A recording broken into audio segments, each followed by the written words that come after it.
Hello everyone, welcome to DKR e learning. और आज की इस वीडियो में हम बात करेंगे कि आप बीकॉम सेम 5 में हो। और आज की इस वीडियो में हम जो गुजरात यूनिवर्सिटी ने नवंबर 2022 में जो मैनेजमेंट अकाउंटिंग उसका जो पेपर लिया था उसके सॉल्यूशन के बारे में वन बाय वन हम देखेंगे।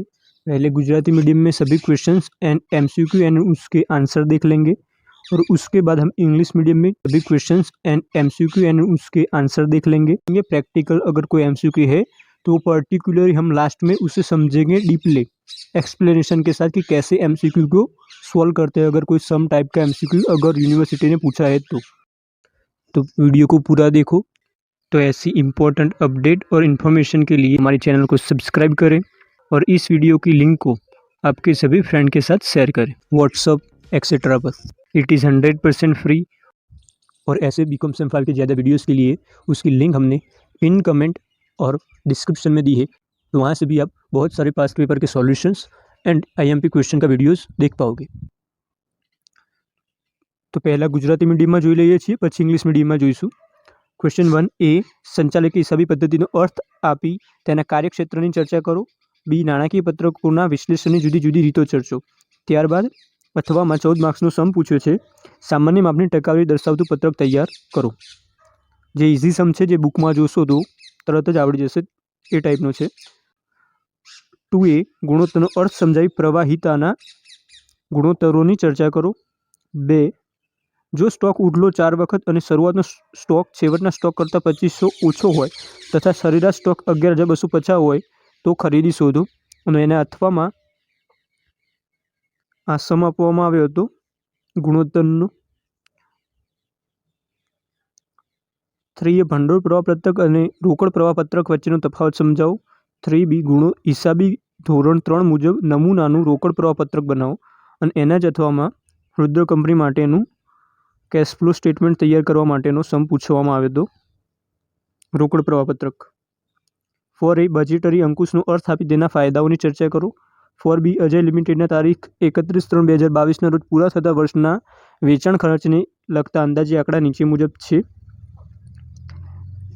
તે પ્રમાણે અંદાજપત્ર તૈયાર કરવાનું હતું અને એના બી અથવામાં એક સમ આપવામાં આવ્યો છે। તો અહીંયા આગળ આપણે સમની ચર્ચા નથી કરતા, ડાયરેક્ટ એમસીક્યુ અને તેના આન્સર જોઈશું અને અમુક જે શોર્ટ એમસીક્યુ છે શોર્ટ સમ ટાઈપના એનો બી જવાબ જોઈશું, જે મોસ્ટ ઓફ લગભગ એના મળતા જુલતા થોડા ઘણા એમસીક્યુ દર વર્ષે પૂછવામાં જ આવે છે। 1 સંચાલકી હિસાબી પદ્ધતિ ખાલી જગ્યા, તો તેમાં જવાબ આવશે સી નાણાકીય અને પડતર એમ બંને પદ્ધતિઓ પર આધાર રાખે છે। 2 સંચાલકી હિસાબી પદ્ધતિમાં ડેશનો ઉપયોગ થતો નથી। એ સીમાંત પડતર, બી અંદાજપત્રી અંકુશ, સી એકમ પડતર પદ્ધતિ અને ડી પ્રમાણ પડતર પદ્ધતિ। આન્સર ઇઝ સી એકમ પડતર પદ્ધતિ।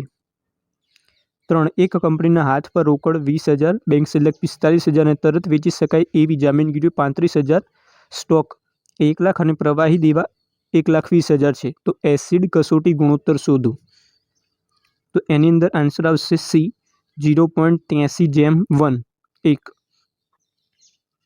તે કઈ રીતે જવાબ આવશે તેનું એક્સપ્લેનેશન આગળ વિડીયોમાં ઇંગ્લિશ મીડિયમનું ફટાફટ પેપર સમજાવીને ત્યારબાદ બંને મીડિયમ માટે સમજાવેલ છે, તો ત્યાં સુધી વિડીયો જુઓ પ્લીઝ લાસ્ટ સુધી, ત્યાં આ સમ સમજાવ્યો છે। ફોર માન લિમિટેડના ચોપડે વર્ષ દરમિયાન વેચાણ ₹8,50,000 છે, કાચો નફો 40,000 છે, આખો સ્ટોક 2,10,000 છે અને શરૂનો સ્ટોક 1,30,000 છે, તો સ્ટોક ઉથલાનો દર ગણો। આન્સર ઇઝ સી 4.76 વખત। આ પણ પાછળ સમજાવ્યો છે, ઇંગ્લિશ મીડિયમ અને ગુજરાતી મીડિયમનું પેપર પતે ત્યારબાદ સાથે। 5 ડેશ એ નફાકારકતાનો ગુણોત્તર નથી। આન્સર ઇઝ સી સ્ટોક ઉથલો। 6 નીચેનામાંથી કયો રોકડ પ્રવાહ રોકાણની પ્રવૃત્તિમાંથી ઉદ્ભવતો રોકડ પ્રવાહ છે? આન્સર ઇઝ એ યંત્રની ઉપજ વેચાણ। 7 31/3/2021ના રોજ કરવેરાની જોગવાઈની બાકી 9,000 અને 31/3/2022ના રોજ કરવેરાની જોગવાઈની બાકી 6,000 હતી, તો વર્ષ દરમિયાન ચૂકવેલ કરવેરા 5,000 હતા, તો ચાલુ વર્ષે નફામાંથી કરવેરાની જોગવાઈ કેટલી કરવી પડશે? આન્સર ઇઝ એ 2,000। આ પણ પાછળ સમજાવ્યો છે, ઇંગ્લિશ મીડિયમનું પેપર સમજાવ્યા બાદ ઇંગ્લિશ અને ગુજરાતી મીડિયમ બંનેમાં એક્સપ્લેન કરેલ છે। 8 બજેટરી અંકુશની મર્યાદાઓના સંદર્ભમાં નીચેના પૈકી કયું વિધાન સાચું નથી? આન્સર ઇઝ સી બજેટરી અંકુશ પદ્ધતિ પરિવર્તનશીલ છે।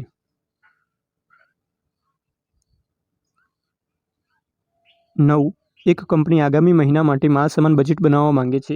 વેચાણ 7,000 એકમ, ઉત્પાદન 7,200 એકમ, કાચા માલનો શરૂનો સ્ટોક 400 કિલો અને કાચા માલનો આખર સ્ટોક 500 કિલો, વપરાશ એકમ દીઠ 3 કિલો. તો આ માટે આગામી મહિના માટેનું માલ સામાન ખરીદ બજેટ કેટલું હશે?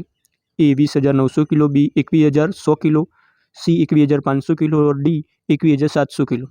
તો આ ક્વેશ્ચન MCQ એ પણ MCQ પણ આપણે પાછળ સમજાવ્યો છે ઇંગ્લિશ અને ગુજરાતી મીડિયમ બંને માટે બહુ જ ઇઝી રીતે, અને આની અંદર જવાબ આવશે 21,700 કિલો.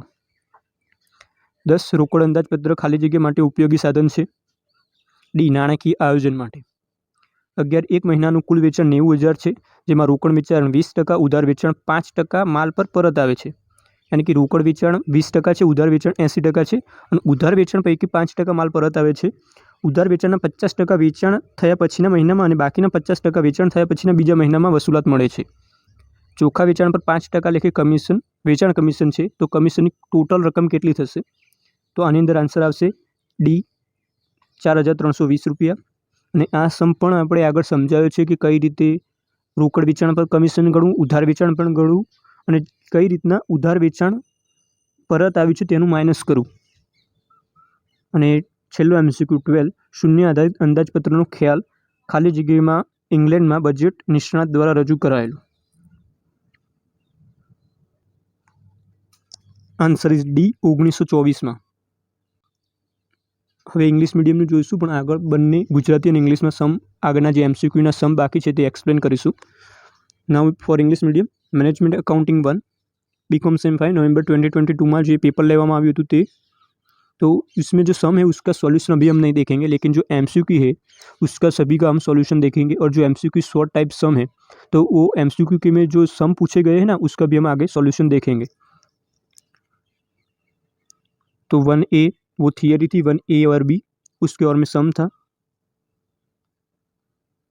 2A एंड 2B वो भी थियरिकल ही था, 2B थोड़ा सा प्रैक्टिकल था, और उसके और में फिर सम था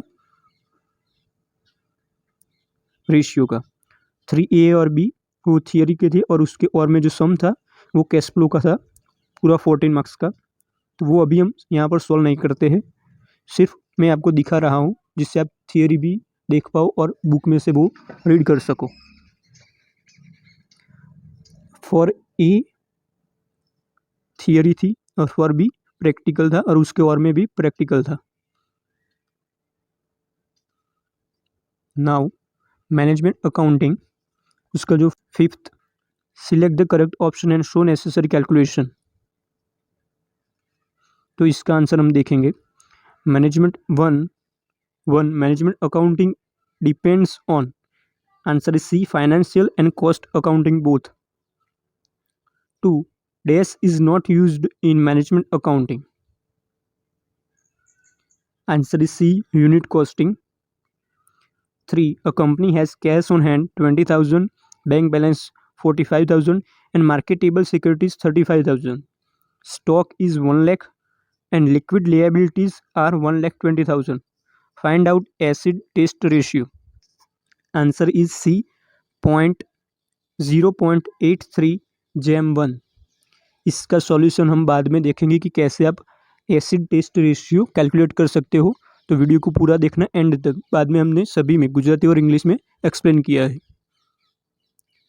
फॉर सेल ऑफ मन limited during the year is 8,50,000, gross profit is 40,000, closing stock 2,10,000, opening stock is 1,30,000. Calculate stock turnover. Answer is C 4.76 times. 5 dash is not a profitability ratio. Answer is C stock turnover.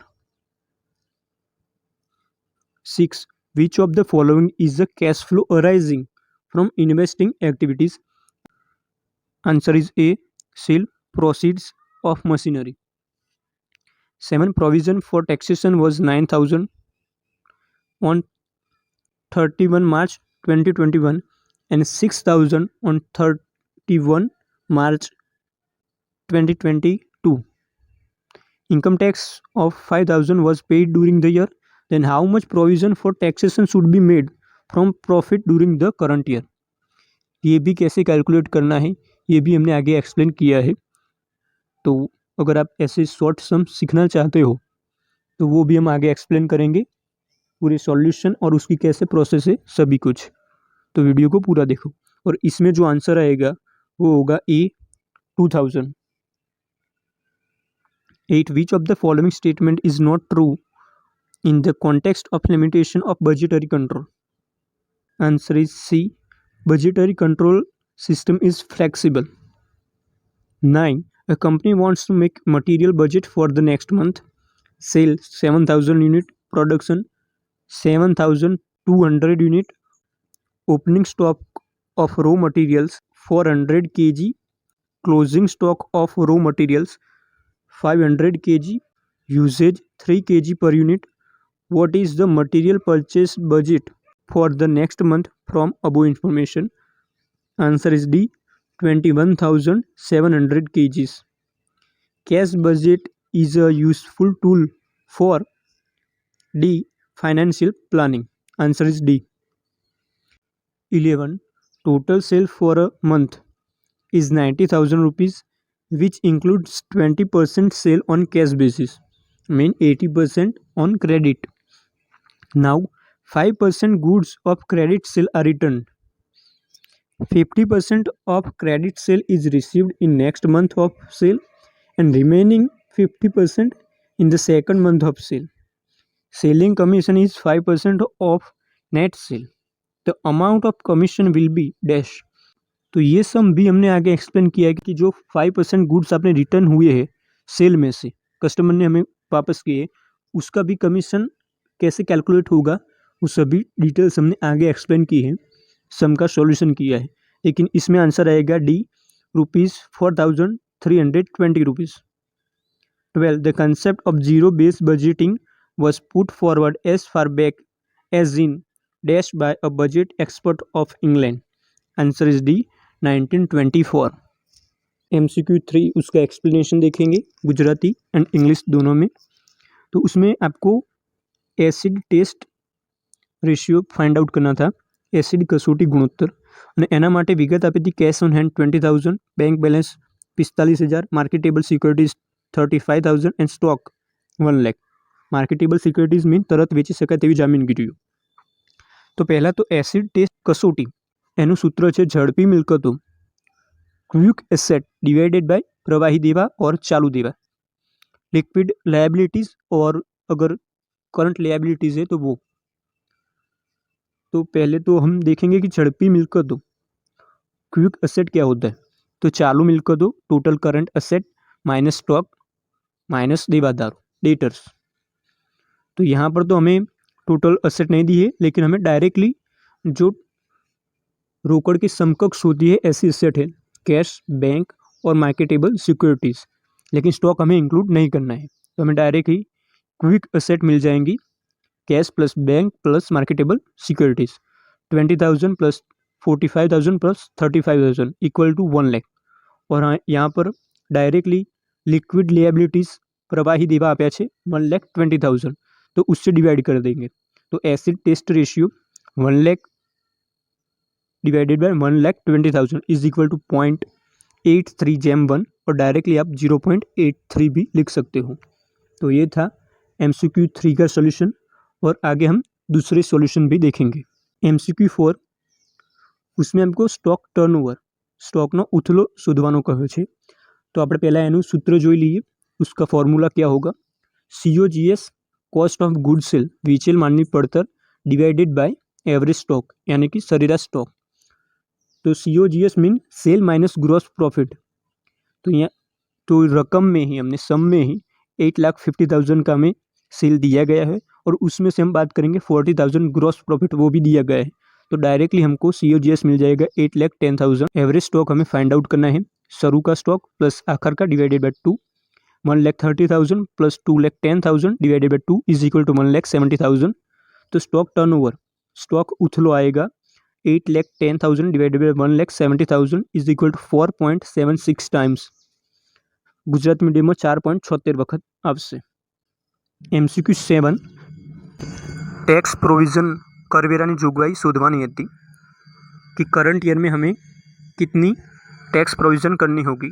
तो उसके लिए आपको पहले एक account बना देना है और टैक्स प्रोविज़न है जो लायबिलिटी होती है तो उसकी जो ओपनिंग बैलेंस होगी वो क्रेडिट साइड होगी।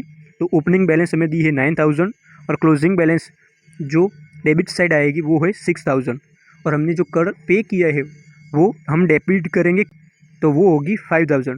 तो एक डेबिट साइड का आपका टोटल आएगा 5000 प्लस 6000 इज इक्वल टू 11000।